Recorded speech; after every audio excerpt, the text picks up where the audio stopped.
Hey everybody, welcome back to this episode of Manic Energy. Today we're joined by Luke Wilkens, storied history and background in the energy industry. Luke, we're excited to learn from you and have our viewers and listeners do the same. Thanks everybody for joining us on this journey. I'm Ryan Swore, and this is Manic Energy, the podcast that dives into the fast-moving world of energy, business, and the people powering it all. From bold ideas to real-world innovation, we're talking breakthroughs, market moves, and the community shaping what's next. Whether you're building for the future or just here for the fun, welcome to the chaos.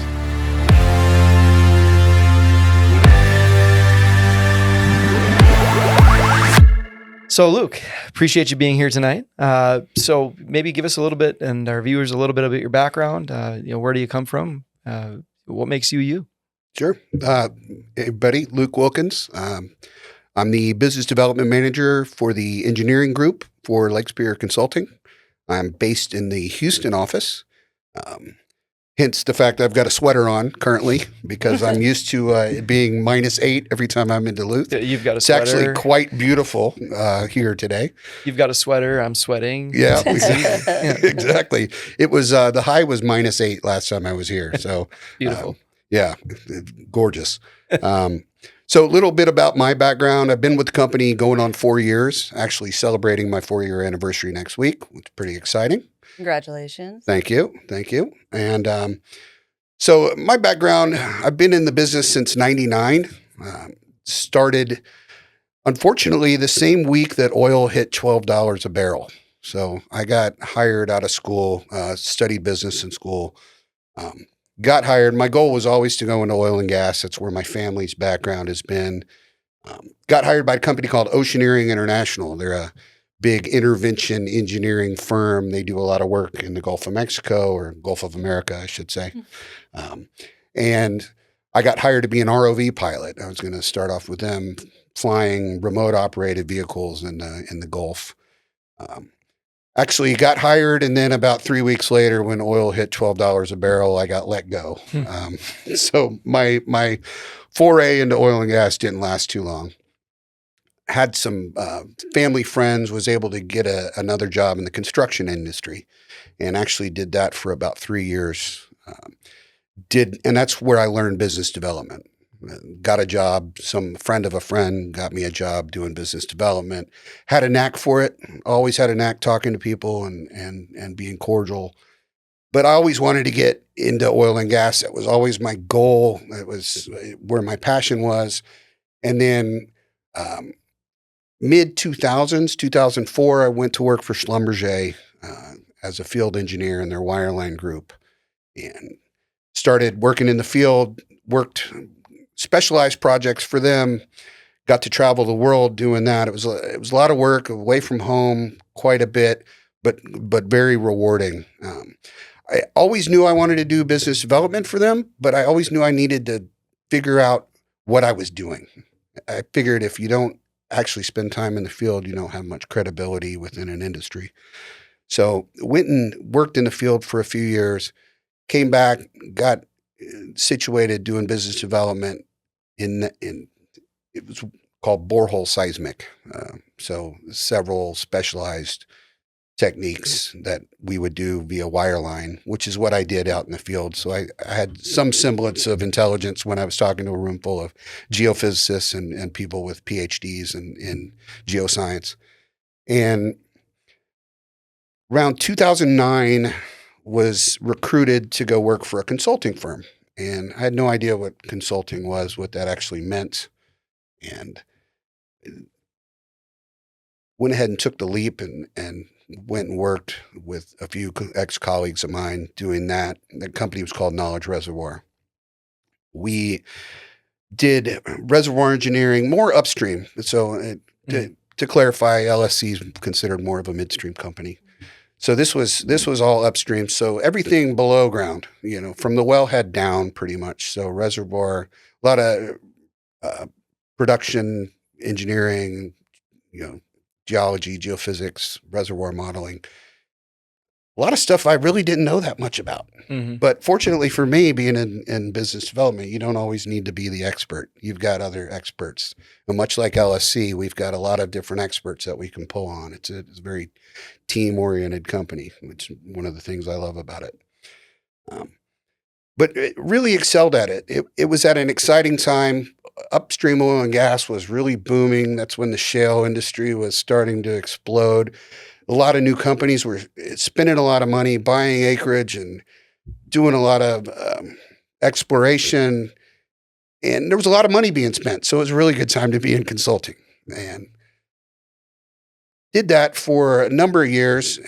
About halfway through my career at Knowledge Reservoir, somebody had overheard me saying something in Spanish at a Mexican restaurant. And we had just signed a bunch of new clients down in South America. So our guy that handled South America left. And he was, Luke, you speak Spanish, right? And I said, yeah, a little bit.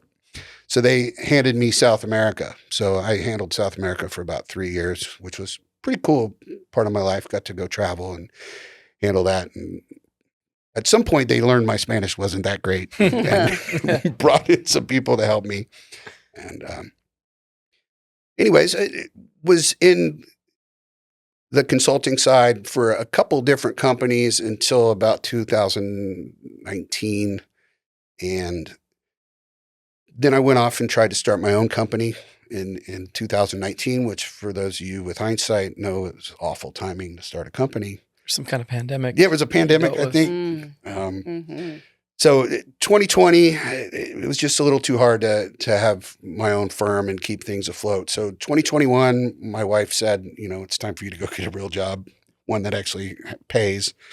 And I'd answered an ad online and I say an ad, it was via our fantastic recruitment group. That's right. Ann Lang, a little shout out. She reached out, found me on LinkedIn and said, what do you know about midstream? I said, absolutely nothing. I can spell it pretty much. But I do understand the consulting business. I understand what we're trying to do for our clients and how we go about doing it and how I think we can, you know, help them. And through a rigorous interview process, like I said, 4 years. So that was a long story. Yeah, but a lot of travel too. It sounded like throughout. Kind of the question that's burning in my soul is business development, golf, steaks, wine. That's all it is, right? Yes. Fact or myth? Myth. Okay, so what with is a little it bit of fact mixed in. I'm not a great golfer. There's a little bit of a fact, but mostly myth. No, there's quite a bit of late nights. I'm actually only 22. This gray hair. You look great. Thank you. Thank you. Yeah, I look 48. No, that's a myth. That's a myth. There are a lot of relationships. That is a good part of what I do, but it's not all fun and games. And it's funny nowadays. A lot of the clients, being younger than me, which is I was kind of the young guy for years. Now I'm the old guy. A lot of clients don't go golf anymore. They don't have time for that. It's a lot more efficient world we live in nowadays than earlier on in my career. So you say, I mean, you seem to land pretty hard and resolutely on myth. So what is it then? I mean, and I understand it. I think I agree with that. But maybe for our listeners, what is it that's different than that? So business development, I guess the easiest way to explain it would be to compare it to something. And so we'll compare it to sales. I think a lot of people understand what sales is. So they have an idea of it. So sales is more of instant gratification. If you're a salesperson, you're selling to current clients, you're selling current products, you are expected to generate revenue immediately. It's as to where business development's a little more tricky. It's you're looking at long-term relationships. You're building new clients. You're building new markets. You're not just looking at the same markets that you're already in. You're looking at penetrating into new areas, right? Especially when you work for a consulting firm, you're able to go not just what your comfort zone is, but go into new markets. So there's a lot of education involved in doing that. There's a lot of client building and Rolodex building, so to speak, in those markets. And that's what I think business development is. That's at least how I look at it Sure. in my role. So how would you say you identify and then evaluate new new opportunities in such a kind of a dynamic industry? So through networking, Mm-hmm. talking to folks I already know that I've met through the years, picking an area where I think we could maybe grow. And I'm speaking from an LSE point Sure. of view, right? Yep. What I do in my day-to-day. Looking at markets that we can penetrate based Mhm. on expertise somebody may have had. We may hire an electrical engineer that comes from a different market and says, hey, we should be looking at this. Sure. I'll go to a conference or two, listen to some talks, try to educate myself on those markets and go from there. And then if we're actually going to try to grow in it, go and have meetings, Mhm. try to make that transition. It's not always easy. It takes a long time, Mhm. which is, again, going back to the immediate result versus the longer, higher level Mhm. results. So how do you prepare? When I think about when I've had success, at least the times I have in my career, it's when I showed up prepared, and I've showed up unprepared more than I can count. It's sort of like, really a regrettable moment where it's like, I did this to myself. So in business development, I've always been kind of curious. So I'm not a natural business development person. I would prefer not to be involved in it, just because, could I do it? Maybe, but do I want to? Not at all. And so there's people that I think are far, more gifted and natural with it. And I've seen you in action, and I've always felt that way because I think you take a genuine care and concern for the business you're representing and the people that business is doing work for. And I think that's really important. But how do you prepare to be proficient in business development? I wish there was a right answer to that. Sometimes it just works out. I try to prepare the best I can, But so what does that mean? Research, education. Again, going back to, there's plenty of conferences. There's a conference for everything, everywhere, right? It's become a business, so to speak. So you can go to conferences, listen to other experts talk, try to soak in as much knowledge as you can. But the best way to learn is really just to get in there and do it. You're going to say a few things that aren't intelligent when you're in conversations with potential clients. You're going to slip and fall. It's just the ability to laugh about it down the road. So you can prepare all day, and if it doesn't work out, it just wasn't meant to be. You just got to keep trying at it. Mm. If you're worried about failing, business development sales are not the right job for you. Yeah. You're gonna succeed 15% of the time if you're lucky. 20%, you're gonna fail 80% of the time. You just got to shrug it off and move on. So I've heard stories of you, flying on random airplanes and flights, and somehow magically sitting next to someone important. Is that Is that strategic preparation? Always. Is that preparation or is that luck? It is. Like, are you getting a high return on luck, or is that some form of preparation? It's having a friend at the airline. No. Yeah, okay. I'm just curious. No, not really. How is this happening? So there's a lot of little subtle things you can pick up on when you're sitting on a plane, right? I fly quite a bit. So do you. Backpacks, logos. You're flying to Pittsburgh. There's somebody with a certain company logo on their backpack. You just start talking to them.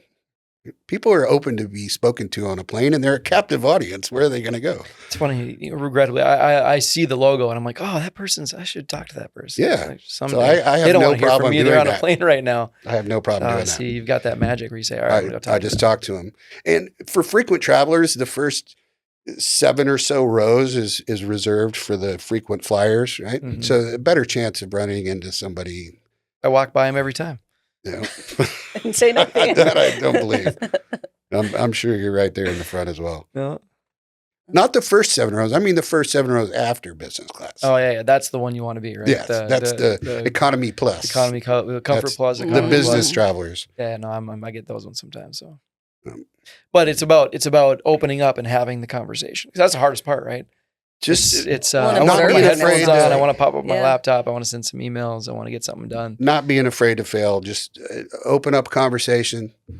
I'm not going to name any names, obviously, but I'm leaving a conference a couple months ago, and there was a guy boarding the plane. He's standing. You know how people line up for group 1 and 2, and they're already standing there. Well, I saw his company logo there. He was obviously at the same conference I was at. We're both leaving Denver. He had no business being there except for being at that conference. And that was a company that I'd wanted to speak to. And so I saw him standing by himself right there at group 1. So I just moseyed on over and set my backpack down and started talking to him. And did that lead to anything? I'm curious. Yeah. Yeah, it did actually. Led to several follow-up meetings. Awesome. So when you have these open up these conversations, are you diving right in, or is it like a slow, like kind of exchange some pleasantries and then? Oh yeah, there's a lot of Prime- pleasantries involved. Yeah. And again, all I can offer up are pleasantries. I can't open up about engineering specifics. Sure. I'm not an engineer, so we have people for that. Very good people for that. Do you intentionally take certain flights at certain times of the day or certain times of the week in certain cities? Ryan, I take the cheapest flight. No, I've noticed that. Much appreciated, by the way. I thought maybe, and even if it wasn't the cheapest, if it was the most strategic, it would make sense, right? We're talking about value. It's market based, right? If you're flying to Pittsburgh, chances are, and I'm from Houston, the energy capital of the world. So anytime I'm going to Midland or Oklahoma or Pittsburgh or wherever I'm going, I'm usually going to be the 100th person to board the plane because there's a lot of people that fly way more than me that are in line. Mm-hmm. And there's going to be somebody in oil and gas on the plane. Yeah. So you mentioned Midland, Texas, right? So I've spent my career in the midstream industry, right? It's very different than what you've described your background as. My question is, I watched Landman. Is that real? Is that what happens? I mean, I've stayed in, there's this concept of man camps or these camps where these people, built just for employees or workers in an area. Definitely. Tell us a little bit about whether or not that show is accurate. Landman was built on truth, definitely. So a lot of the living situation, forget the drama part. Okay. Take that out. There's a lot of gratuitous drama, but when they show the dangers involved, that's true. When they show the living situations and the man camps, that's all very true. Time away from family. That's very difficult. I know a lot of our people go through that as well. That's one of the hardest parts about being in that side is working, 3 weeks on, 1 week off, not being there for births and other stuff like that. That's very difficult. Well, and I think we're fortunate with that 3 week on, 1 week off scenario. I think there's a lot of companies that are more like 9 months on. Yeah, 1 week exactly. Off. Or you're across the country or across the globe. You're working in West Africa. You're gone for months and months. Yeah, difficult. But back to the Landman thing, that part. I had to ask. Where I saw a lot of similarities in truth were when they started talking about the way that deals were structured and the way oil companies really ran the show there. A lot of the drilling terms they discussed were pretty accurate. It was a great show. That, you mean like a share with a landowner, or how Correct. you actually negotiate the way the leases were set up, or the way that they had to drill a certain amount of wells to earn their keep the pressures within on production. And how they got their money. Finding capital in this business is very difficult. Yeah, especially to go drill wells. Especially in the last 10 years. Especially since 2016. Yeah. It's definitely very, very hard to find money. So okay. You must have some interesting stories with all the travel you've done. You mentioned South America, but I think it probably goes quite a bit beyond that. As a worldly traveler, I've been a few places around the globe, but I think you've been to a lot more. Any interesting stories from that? That you can share? That I can share. Quite a few. One that I thought was pretty cool, and Katie and I were actually talking about it before. I'm in town to visit my brother. He's in the Blue Angels. They're having the air show this weekend. I was telling Katie, we actually ran into one another. I was in Singapore at a conference and did a bunch of work in Kuala Lumpur for Petronas. They're the ones that have the two big towers with the bridge across. Mm-hmm. And I posted something on Facebook. Hey, I'm in Singapore. My brother texted me, hey, I'm here too. Just happenstance. So we got to hang out for a couple days halfway around the world. I thought only in oil and gas, you know, and that really gave me the comparison of what I was doing with what he's doing, being in the military. Here I am traveling all over the world as well, both getting to experience really cool things. I'm doing it in oil and gas. He's doing it in the military. So, what are some of the tips you could give people about anybody who might be either pursuing or in a position where they travel a lot for work, and how do you maintain that family life, and how do you keep things positive there? And I'm asking for a friend. Asking for a friend? Well, as soon as I figure it out, I'll let you know. Thanks. Yeah, it's hard. You have to be with somebody that understands it. I think my wife knows when we got married, I was traveling quite a bit. So that expectation was there. And she saw how I was during COVID when I wasn't able to travel anywhere. I got a little stir crazy. Mm-hmm. So I don't know. You either have to enjoy it. It shouldn't be a burden. If it's a burden, then find a new job. It should be something that you get up every day wanting to do and you're excited about it. You should never complain about it. Complain about the small things, yes, but big picture, you should always enjoy what you're doing. So, a question, you kind of explained the difference between business development and sales. Sales being instant gratification, business development, kind of long client management, relationship management. What do you find how do you stay motivated when it's such a long lead time? The conversion doesn't happen right away. How do you stay motivated to keep going? Well, instead of associating a win with a closed dollar amount, yep. A win, I think, for us is an RFP from a new client or a new client meeting or doing a project in a new market that we'd never worked in before. Mm-hmm. I get excited about that. And I think I say my team, the team I work with, we all get excited about that. Mm-hmm. So that's what gets me motivated. Yep, you're cracking the door open. Yeah, and it's a team effort, it really is. Crack the door open, get that meeting, even get that first deal, and it takes time, yeah. But there's so many different steps involved that you can make each step a win. Sure. Each one's a celebration. Doesn't have to be just closing a deal. Good mindset. So you'd also just talked about collaboration with your team. So there's an interesting handoff. You'd kind of already mentioned that you're not the technical, you're not an engineer, but you have to know enough to have that conversation, crack the door open, start a relationship. But then how do you continue the collaboration and the handoff with the engineering team? That's the dance. I've been doing this a long time. I know enough to be dangerous. So I tell this joke. I'll tell it here. If you've heard of something being done, and this is from the point of view of a BD or salesperson. If you've heard about something being done, you're well educated on it. If you've seen it be done, you're an expert. If you've actually done it, you're the world's leading authority. So it doesn't take much. Sure. And I need to check you a little bit, because the reality is, I'm thinking of a story. This must have been a year and a half ago. We had a project going on, a pretty big issue. And I'm going to maybe challenge you saying you're not an expert, because sometimes an expert doesn't have the answer. They know how to find the answer. And I think you are very good at finding the answer. And so don't sell yourself short on technical experience and capabilities, because we had a problem that nobody in our team knew how to solve. And I'm talking I'm sitting on a call. This is Friday, 6 p.m. Before a long weekend. I'm like, you got to be kidding me. We got this problem that just manifested on a project. Problem I've never encountered.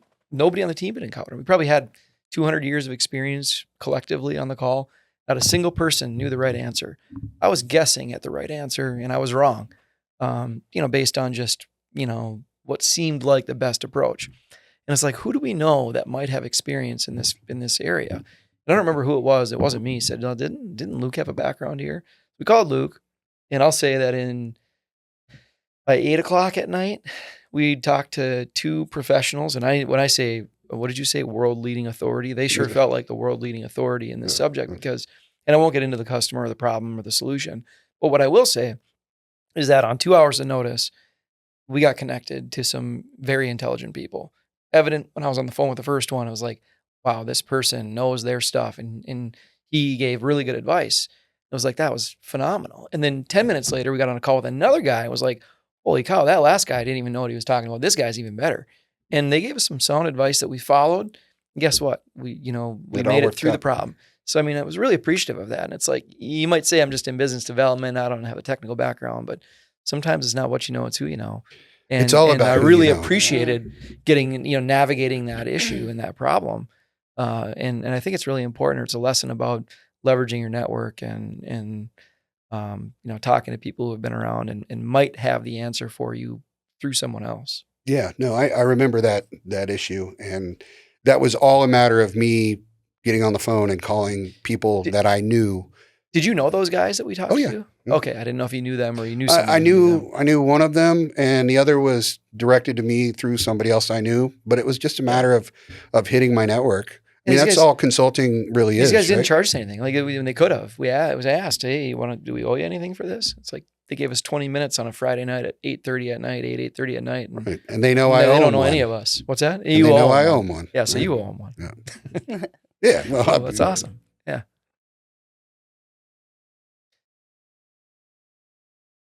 So kind of another subject I wanted to get into a little bit. Where did the karaoke come from? Do you sing? Do you practice singing? No, I don't practice I had singing. a random opportunity to hear you sing one time, and I swear you've got like, you might. It wasn't your first time on the mic. You might be No, like it was not my first time. You might be a stepbrother of the Baldwins. I don't know, but you have talent. You should have been an actor. Thank you for that. I do hear the Baldwin thing a lot. You do. It's not just me. No, it's Okay. not just you. If you get offended, I can stop. I'm not Just tell offended. me. I'm not offended. Okay. I don't follow their politics or their I don't follow the any way they politics. are. But no, I hear that quite a bit. No, the karaoke thing. I like. We were at a company event. Everybody was there. We'd had a few drinks. It was late at night. We were all having a great time. And I saw a stage and a microphone. You rocked it. You saw an opportunity. I saw an opportunity. It just feels like this is the thing that like everybody's like, I just wish I could just stand up there and play the guitar. I could just stand up there. I could do this. I mean, you did that. You nailed it. I wish I could stand up there and play the guitar as well. Yeah. So, we've got a couple of them. no, it's just, I'm not afraid to just get up there and have a good time and make a fool of myself, which is ultimately what karaoke is. And that's kind of what sales is too, a little bit. Yeah. You can't be afraid to make a fool of yourself. Yeah. It's going to happen. Maybe this is why I'm not great at business development. No, Full circle. I'm too afraid to make a fool of myself. we had a good time. Katie, you were there. It was a blast. I want to. Wasn't the safest part of town, but No, it was not. No. Story for a different podcast. story for a different podcast. Yeah. All right. Rapid fire. Yeah. Maybe. All right. How about, okay, so you've had a long career in business development. Do you have one opportunity that you are the most proud of, and how did that play out? I have many opportunities that played out that I was proud of. I'll tell you about one that I think I was the most creative with. Ooh, I like that. We were doing a bunch of work. It was around the time Mexico had changed their constitution and they were allowing outside oil and gas companies to come in. So there, obviously Mexico, huge oil basins, lots of big reservoirs and plays there. So everybody in the world was interested. Saw an opportunity there to go out and do some consulting work for a lot of these companies. One of those companies was based in the Middle East, out of Kuwait. And I met one of their folks and they said, hey, we're going to need to hire a bunch of people. We're going to go with this guns a-blazing. We need a bunch of consultants. And I'm just seeing ding, ding, ding, dollar signs, right? By the hour.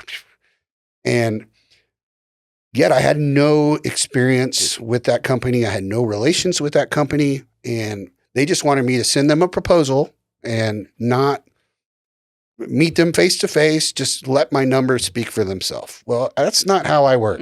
I want to go in, I want to wow them, I want to shake their hand, I want to meet them face to face because I think that's important. So I made up this whole story about the fact that I needed to, I had a layover in Kuwait, so I was going to be there. And strategic flights. Yeah. I don't even think He they said have just- layovers in Yeah, Kuwait. right. They don't even have layovers in Kuwait. I told them I was coming from Southeast Asia and I was stopping in Kuwait. Could they meet me in person? They went with that story. And of course I didn't.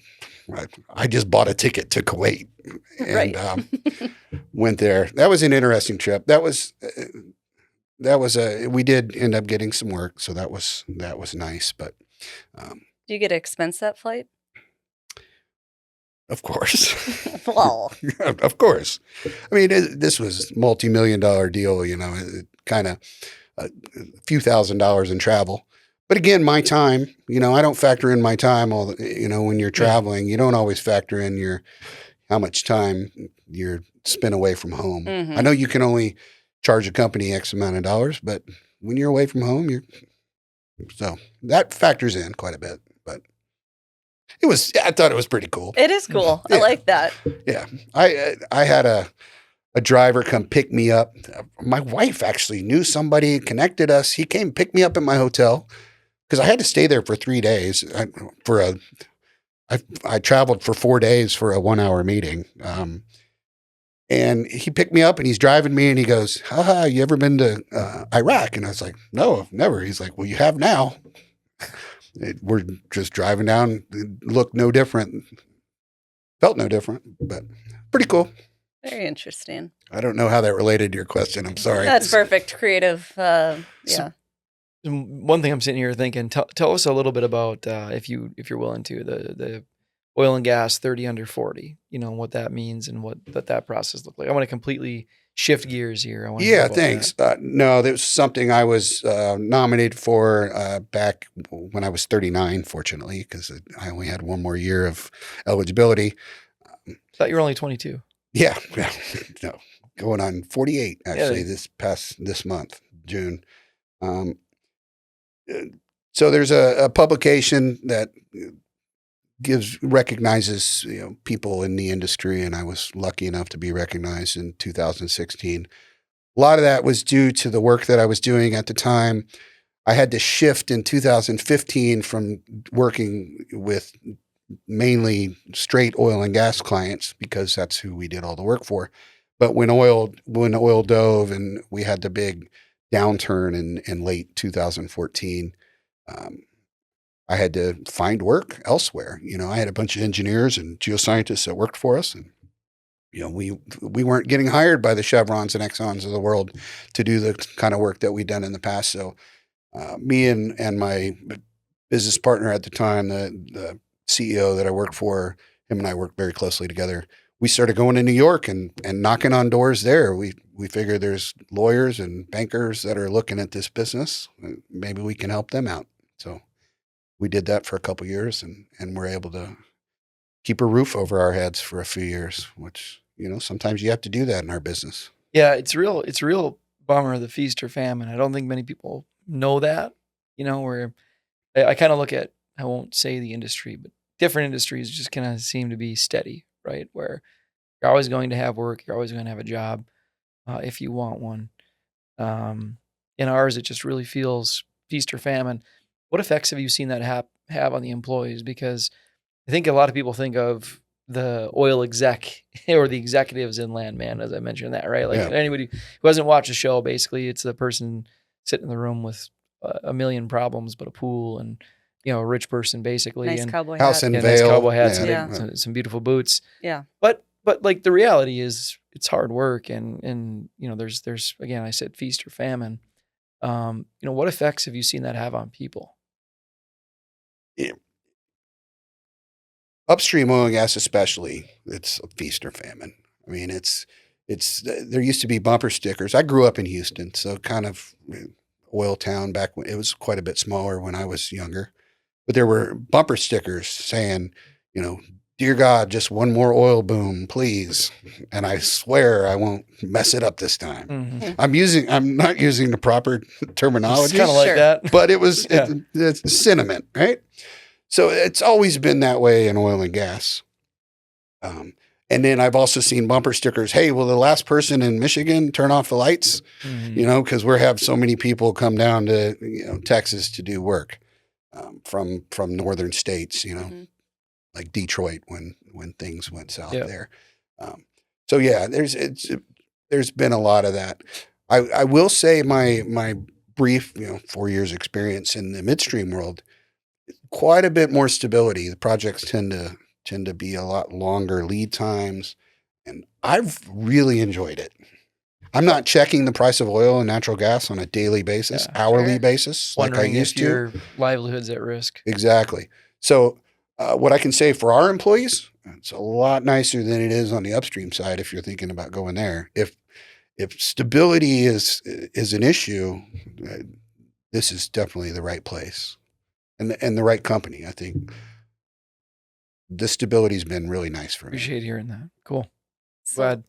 I've got a question, industry related and kind of piggybacking on what we were just talking about. But where do you see the energy industry heading within the next 5-10 years?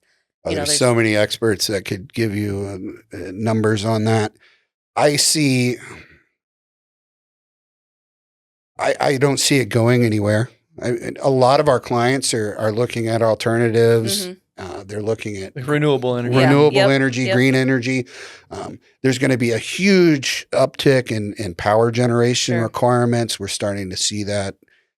We're starting to see a lot of our clients involved in that. Names that I'm not going to name anybody, but all the big clients that we work for, they're all doing it. They're all looking at it.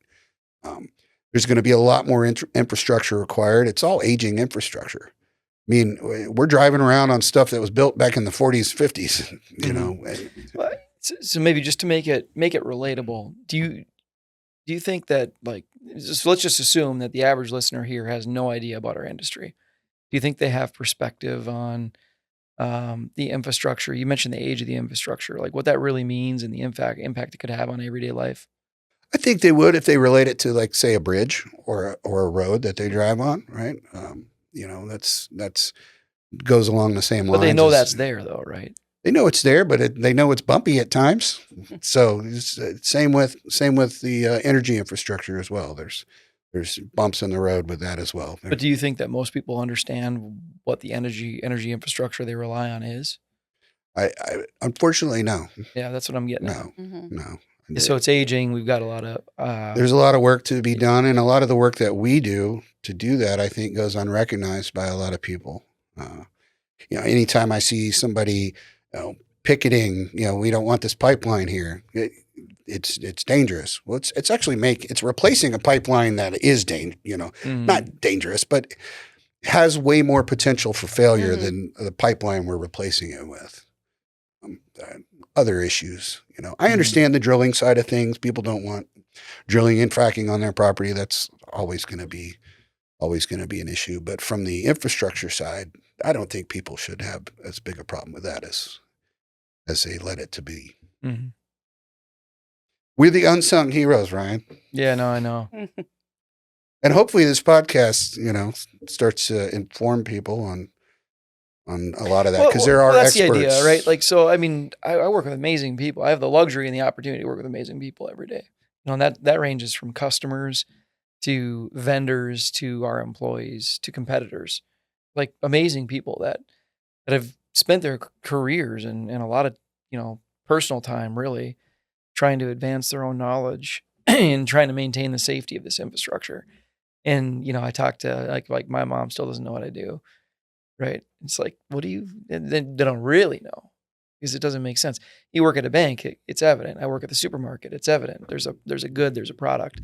But you deliver energy safely to Americans and nobody understands what that means. And my parents think I golf and drink whiskey all the time. Who doesn't? That's just only sometimes. Yeah. Sometimes.